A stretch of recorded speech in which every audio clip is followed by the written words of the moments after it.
Magandang araw mga kapanalig. Sa bidyong ito ay pakikita ko ngayon ang improvement na ginagawa sa bypass road na papuntang Star Tollway. Ito nga pala ay matatagpuan sa Tinga, Sampaga bypass road. Ano na ba ang kalagayan ng ginagawang exit na ito? Tara mga kapanalig, samahan nyo ako. Lakbayin natin at puntahan ang ginagawang Tinga, Sampaga bypass road papuntang Star Tollway. Magandang hapon na mga panalig, magandang hapon sa inyo. Eto, may sasaglitan tayo ditong isang lugar, yung tinatawag nila bypass road na going to Manila. Yung bypass road na to ay napakalaki ang magiging papel sa papabilis ng mga biyahe. Kaso ito traffic lang dito, ginagawa yung karsada dito sa may barangay Sabang, Ibaan, Batangas. At ngayon ay kasalukuyang ginagawa. Nagkakaroon ng construction ng lugar na ito pala ngayon dito sa Ibaan. Pinaluang nila yung karsada at nasira na to rin dati, so inayos nila. Kaya hindi naman traffic, no? Ito yung mahabang tulay oh. So ito boundary na to ng Batangas at saka ng Ibaan. Ito Batangas na to. So pagkaakyat natin dito sa lugar na ito, dito natin matatagpuan yung bypass road. Pag kumaliwa ka, ito yung papunta ng SM, papunta ng Lubo. At yung pakanan naman ay yun yung magdurugtong papunta dun sa expressway.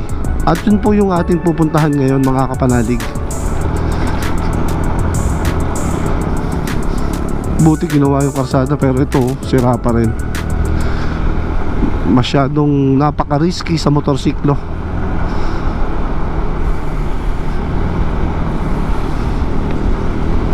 Guys, yung lugar ayan, malapit na tayo doon sa crossing. So tingnan lang natin kung makakapasok tayo. Pag hindi tayo makakapasok, kakaliwa tayo. Mag drone shot tayo dito sa napaka-scenic na view ng bypass road na to. So ito yung bypass road ayan. So tingnan natin kung hanggang saan nakaabot. Ito yun ayan may mga nakatigil na. So ito yung sinasabi ko kanina, na pag kumaliwa ka, papunta yan ng Batangas. At ito yung magdidugsong naman papunta ng Itaas So try natin puntahan lang kung hanggang saan yung nagawa. Tara puntahan lang natin kung hanggang saan yung nagawa nila. At tingnan natin kung makakapunta tayo. Kung hindi man, at least may nakita tayo guys. Ayan, tingnan natin. So ito yung ginawa nila na daan papunta do sa expressway. Malaki din yung tinambakan dito tulay. Ang ganda dito paghapon Ayan. So sa ngayon ay hindi pa po tapos ito. So tinatingnan lang natin do sa may dulo kung ano ito. Yun yung kabila So ito siya. Ayan, hindi pa po nadadaanan. Marami pang gagawin na yan Tingnan mo. Ipinatigil pala to kasi hindi pa nababayar. No pan stop used by the landowner Pero mahaba na yung nagawa Kung tutuusin mahaba na yung nasamento. Pero ayan, napatigil. So try natin doon tayo sa kabila dumaan. Tingnan natin yung kabilang side pero tingnan natin doon sa kabilang side mga kapanalig. Siguro yung lupa di pa nabayaran ito. Dito tayo. Try natin puntahan kung hanggang saan makakaabot. Ito kasi yun Ito na yung expressway. Ayan na. So yung konti na lang yung paikot na gagawin nila dyan paparon Tingnan mo. Konti na At matatapos na to kung sakali. Ayan, konti na guys Ito, konting-konti na lang pala to. Magdudugsong na pala to sa expressway. Naputo lang dito sa lugar na to. Pero konti na lang to. At yan po yung expressway. Tatawid dyan doon sa kabila para doon dumaan.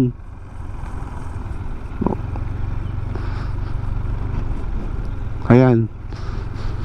So malapit na palang matapos to guys. So dito lang tayo. So expressway na po yan. At itong daan na pinakita ko sa inyong yan ay yan po yung magdurugsong papunta doon sa kabilang side na yon para papunta ng Manila. Kasi dito sa kabilang side, Batangas City po to. Konting-konti na lang pala to. Pag nagawa tong daan na to, going there,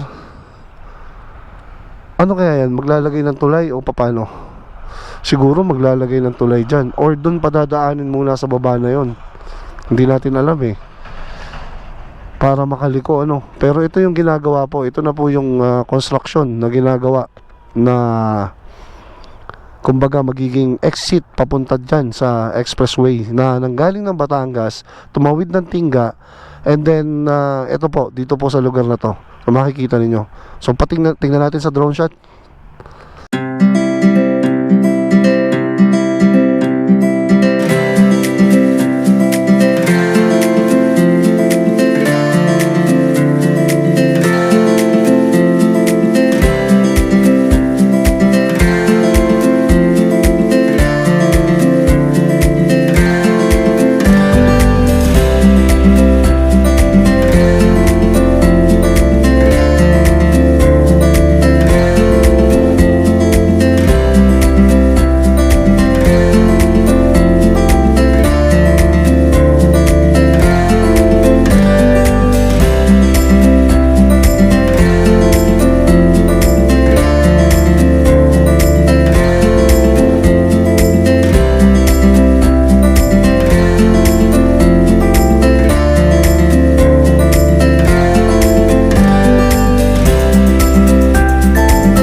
So what's up guys, ayan, kita naman ninyo yung lugar ano, malapit nang matapos yung ginagawang tulay na to.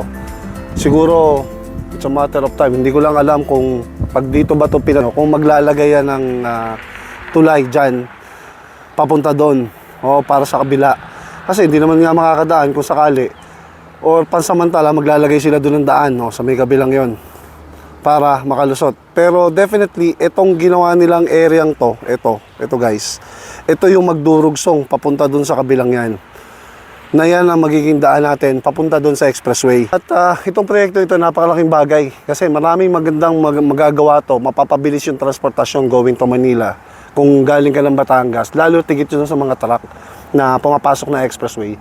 Mababawasan yung load sa Ibaan, mababawasan yung load dito sa Batangas dahil dito sila dadaan sa area na to. So malaking bagay na magagawa po nito.